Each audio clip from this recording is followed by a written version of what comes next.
courtesy of our friend Adrian Wojnarowski. It involves the Philadelphia 76ers and their star point guard, Ben Simmons. Let us get the details now as Woj is standing by and he's ready to join us live. Go ahead, Woj. I just set the stage for you. Tell us what you have on Ben Simmons today. Well, Greeny, the Sixers have offered Ben Simmons the full 5-year max contract on his rookie extension.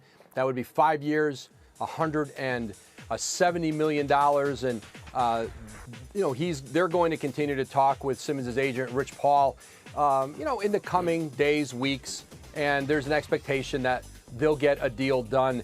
They have until mid-late October when rookie extensions, there's a deadline for them. They have all summer to work through it. Probably won't take that. It's a pretty cut and dry max deal. And as you'd expect for Ben Simmons out of the gate, it's really a no-brainer for a player of that caliber. And they'll get that done at 5 years, $170 million. And Jalen, I feel like I know what you're going to say. I told them in the meeting this afternoon. I know what Jalen is going to say because you said it to me before. So I'll put this in the form of a question. Do you believe in the long run that Joel Embiid and Ben Simmons are suited to be together as the two best players on a team and win a championship? Not in the playoffs. So I guess overall the answer has to be no. Until Ben Simmons will attempt shots outside of the paint. These guys played a lot of basketball. I didn't say make a shot outside of the paint. I mean attempt one. Here's what I mean. Throughout the regular season, perennial all-stars. They're going to be dominant. And by the way, I'm saying this because I think Ben Simmons is so very good that he can actually have his own team built around him. But since this team is going to be built around Joel Embiid, in the last 2.5 minutes of a game, you want him on that left block, 15 to 18 feet away from the basket. You want him to draw double teams, or you want him to take advantage of one-on-one coverage. Where's Ben going to be? Not at the three-point line. He's going to be on the baseline on the dunk spot. And in today's games, you can zone up. And that's one of the things teams has done to them in the playoffs. 1,000% agree. 2 seasons, regular season, playoffs, you can double team him every time. And then what did you see in the playoffs? Even sometimes you can hack a Ben. He shot 58% from the free throw line. Now, Jalen, I heard you make the point before, he's shooting with the wrong hand. And that's something that we've seen guys work on. True story, RJ. We've seen guys work on. But my thing is that I know he's 22. I know he's still young in the big scheme of things. But, these are major concerns. He warrants the money because he's a triple-double machine. But when it comes down to winning playoffs with that personnel, he's not the answer. I want to make the point. Jalen said that he was shooting with the wrong hand before I ever saw him play. A long time ago. You I said heard that's that, what so giving him praise on it. College. So you smile at that, RJ, but he has never made a three-pointer. His NBA career, it's the way the game is played today, to have the ball in your hands as much as he does, that seems almost impossible. Okay, we need to stop comparing him to the LeBron James. Let's compare him to people that are a part of his generation. Let's compare him to Giannis, right? Giannis attempted a career high in threes this year. He attempted 200 threes, won an MVP. He only made 25% of them, right? But you know what he did? He's working on his game. He's expanding his game. And that's why Giannis every single year has grown. My thing is this, yes, if he's shooting with the wrong hand, fine. Figure it out. But if you don't start attempting, if you don't start trying, if you don't start trying to improve your game like a guy like Giannis, he's going to be playing against and guarding for the next 10 years in this league, then he's always going to be a tier below those types of players. I agree with what you're saying, but I use these tiers when I'm talking about big guys that are in the league because of their skill, that can dribble, pass, and shoot, versus the guys that are in the league because of their will, set picks, and catch lobs. He's a will point guard.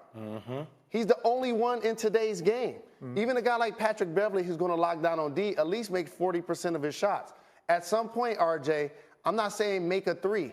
I'm saying attempt a 15-footer. No, but that's what I'm saying about Giannis. Giannis isn't making a great percentage. He's at least attempting it. That, to me, shows that there's work. What does it say to both of y'all? But what does it say to both of y'all if he's not attempting a shot outside of the paint? And I'll say this. I don't put Giannis and Ben Simmons in the same conversation.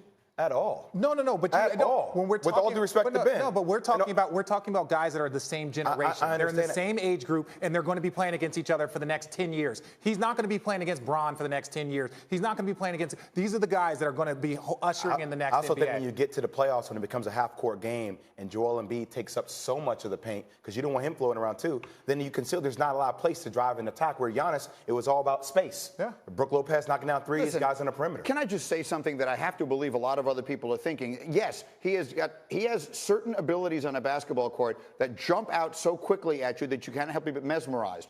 But the way the game of basketball is played, if you cannot shoot at all, you can only be so valuable. I don't care what else he can do. $170 million is a lot of money for a guy who will not make any more shots outside the paint than I will. You have to pay him, though, because he can still be a tradable asset. You can pay him, but you don't have to keep him. Listen, he's a great young player. He can score. He makes people around him better. He's one of the best defensive young players in this league. So he has a lot of different things about him that are great. And when we're talking about him and Embiid playing together, no, they do not mesh well long term. There you go. They do not mesh well long term. That's our point. Yeah, That's our point. Well, I've agreed with everything you're saying. I don't. Why are you? You have an yelling? interesting way of agreeing. Yeah. No, You make everybody feel attacked. like you're arguing against us here. My point purely was that if he's not showing progression in his game, then there are a lot more alarms that should go off. Why doesn't he take the shot? Jalen asked a question. You didn't get a chance to ask it. Why won't he try? You're a golf guy. You've seen Tin Cup. You get yips. Like he just has a mental block that stops him. And you know what? If he's afraid to attempt them, that means that like, even if you're shooting him in practice, he's not even giving us something to go off. He's missed 10 in a row. He's only made 2 out of his last 18. He'd rather have the narrative be like he's not attempting than saying he's 2 for 27. And it's not that he can't be a great player and a perennial all-star. It's just that he has a major flaw in his game. Different levels to it. That's going to have to get some level of improvement. That's a really, really big flaw. Thanks for watching ESPN on YouTube. For more sports, highlights, and analysis, be sure to download the ESPN app. And for live streaming sports and premium content, subscribe to ESPN Plus right now.